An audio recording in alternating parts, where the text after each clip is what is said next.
President Trump is preparing to reinterpret a 38-year-old arms control agreement to unlock drone exports on an unprecedented scale.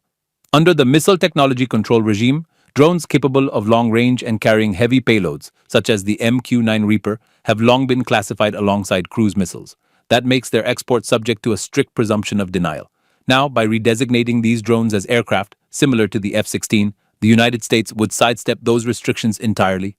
This reinterpretation would pave the way for the sale of more than 100 MQ-9 drones to Saudi Arabia, potentially tied to a sweeping $142 billion arms agreement announced earlier this year. This is just the beginning.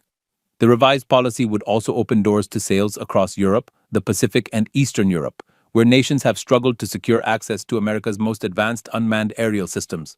For U.S. drone manufacturers like General Atomics, Kratos, and Anduril, this could represent a seismic shift. Their products would now qualify under the State Department's Foreign Military Sales Program, a well-established path for international defense exports. And there's more behind the strategy. It aligns with a broader overhaul of the Foreign Military Sales Program, tailored to create jobs, close the trade deficit, and challenge the dominance of nations like China, Israel, and Turkey in the drone market. Unlike the United States, Israel and China are not signatories to the MTCR, often giving them freer rein in arms exports. Turkey, though a member, operates lighter drones like the Bayraktar TB2 under different thresholds than heavy drones like the Reaper.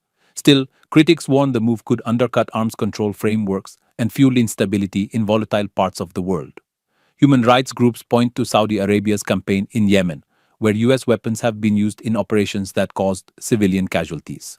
The United States has also been cautious about supplying its most sophisticated drones to Ukraine, worried that sensitive technology might fall into adversary hands. This new policy could change that calculus, but not without risk. Supporters argue the updated policy is overdue. America risks falling behind global rivals if it doesn't modernize its export strategy. This reinterpretation could make the United States the premier supplier of cutting-edge drones, where it's not just competing in the market, but leading it. However, no launch date for the new guidelines has been set. Officials indicate the rollout is planned for later this year as part of a wider review of foreign arms sales. The first major deal following the reinterpretation is expected to be with Saudi Arabia, one nation that once faced heightened export restrictions under the Biden administration, particularly due to concerns over human rights and civilian harm in Yemen. Yet strategic interests appear to be reshaping U.S.-Saudi relations once more. Cooperation has grown in the wake of the October 2023 Hamas attack on Israel.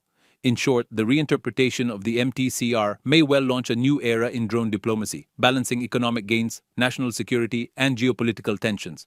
The big question remains, can the United States redefine drone exports without damaging the very mechanisms meant to restrain the global spread of lethal technologies?